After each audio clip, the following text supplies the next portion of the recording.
खुलुमबाय आं रिंकु मनि नार्जारी बड'लेण्ड इंखं टेलिभिजननि स्टुडिअ'निफ्राय फोसावनो सिगांदों मोनसे गोजोनथाव खौरां। बड'लेण्ड इंखं टेलिभिजनआ बानजायनो लादों अल इन्डिया लेभेलनि मोसानाय बादायलायनाय बड'लेण्ड डान्स मास्टार सिजन 1।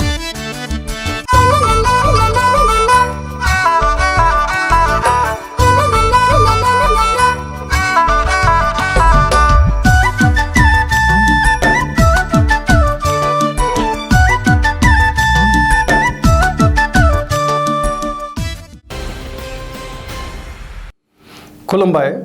बेयो बड'लेण्ड इंखं टेलिभिजन दिनै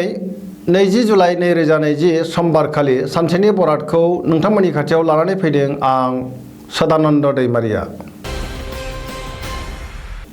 सिगां फरायथिनो लादों मेष राशि। दिनैनि साना बारा मोजां नङा, सुथुरा बांगोन, गोसोखौ गोबां गुलुं गुजुं मोनगोन, सोरजोंबा नांलाय खमलाय जानोबो हागौ, गोसोनि साननायफोरा देबार नांगोन, देहाया मोजां थानाय नङा, रांखावरियाव मोजांद्राय नङा, नाङा फाङा खरसाया बांगोन, बेफार फालांगियाव खहा जानो हागौ, गुबुना खहा खालामनो नाजागोन, न'खराव एना एनि फैगोन। बृष राशि। दिनैनि साना बारा मोजां नङा, गोसोखौ जोबोर उसुखुथु मोनगोन, जिंगाया बांगोन, मावनो लानाय खामानिखौ मावफुंनो हानाय नङा, समाजाव मान मोननो हागोन, रांखावरियाव बारा मोजां नङा, नाङा फाङा खरसाया बांगोन, सोरबा लोगोआ थगायनो नाजागोन, बेफार फालांगियाव मोजांद्राय नङा, गोबां खहा जानो हागौ, न'खराव बिसि फिसायनि गेजेराव अनलायनाय फैगोन, देहाया मोजां थानाय नङा, जानाय लोंनायाव सांग्रां जानाया गाहाम, समाजाव मान मोनगोन। मिथुन राशि। दिनैनि साना जोबोर मोजां, मावनो लानाय खामानिखौ मावफुंनो हानानै गोसोखौ जोबोर गोजोननाय मोनगोन, देहाया मोजाङै थागोन, अब्लाबो जानाय लोंनायाव सांग्रां थानाया गाहाम, रांखावरियाव मोजां, बेफार फालांगियाव मोजां मुलाम्फा मोननो हागोन, न'खराव अनलायनाय फैगोन, समाजाव मान मोनगोन, गोसोनि बोलोआ बांगोन, गुबुननि गोसोखौ बोनो हागोन, मोजां आरो गाज्रि मोननैखौबो मोनदांनो रोंगोन आरो साननो हागोन, गुबुनजों अनजागोन, गोसोखौ जोबोर रमान्टिक मोनगोन। कर्कट राशि। दिनैनि साना बारा मोजां नङा, गोसोआव बेले बेजे साननाय फैगोन, मावनो लानाय खामानिखौ मावफुंनो हागोन, रांखावरियाव मोजां, बेफार फालांगियावबो मोजां, देहाया मोजां थानाय नङा,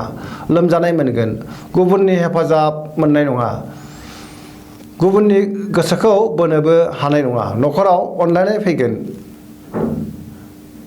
बिदा फंबायनि हेफाजाब मोननो हागोन, समाजाव मान मोनगोन, सैथो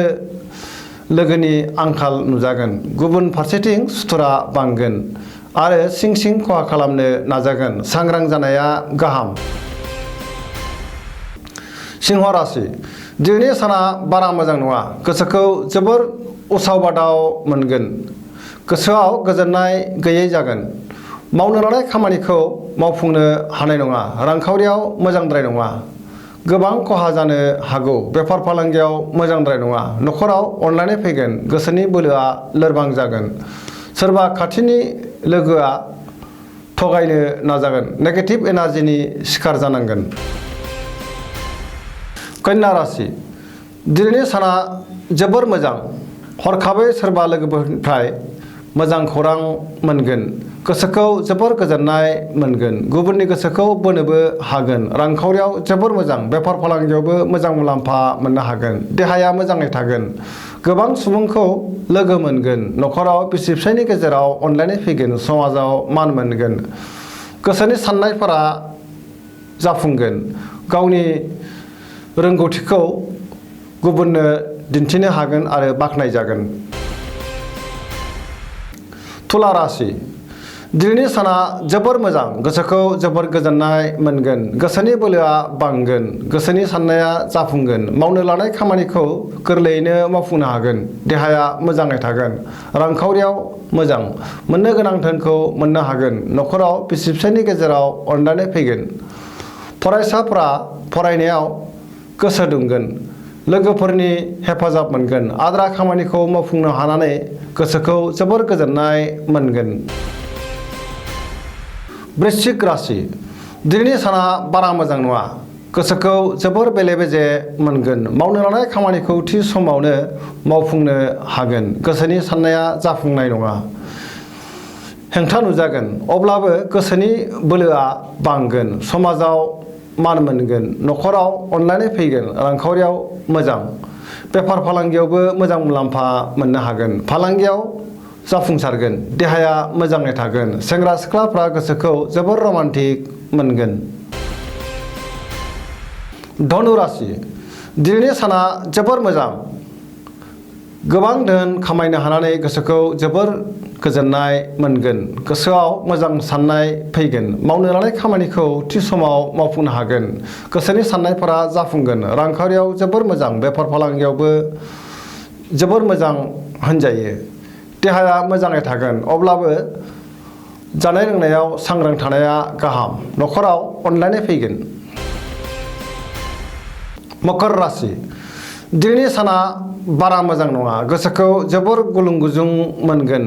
माबा जाहोनाव अपमान जानांनोबो हागौ गुबुननि थाखाय जेंनायाव गोग्लैनांनो हागौ मोनफ्रोमबो खामानिखौ मावफुंनोब्ला हेंथा नुजाथिगोन रांखावरियाव मोजांद्राय नङा बेफार फालांगियावबो मोजांद्राय नङा न'खराव अनलायनाय फैगोन अब्लाबो गोसोआव टेनसना बांगोन सांग्रां थानाया गाहाम लाइमोनफोरा गोसोखौ रमान्टिक मोनगोन कुम्भ राशि दिनैनि साना जोबोर मोजां गोसोखौ जोबोर गोजोननाय मोनगोन मावनो लानाय खामानिखौ थि समावनो मावफुंनो हागोन समाजाव मान मोनगोन गोबां मुंदांखा आरो गिदिर सुबुंजों लोगो मोनलायनो खाबु जागोन रांखावरियाव जोबोर मोजां गोबां धोन मोननो हागौ फालांगियाव मोजां देहाया मोजाङै थागोन न'खराव अनलायनाय फैगोन मीन राशि दिनैनि साना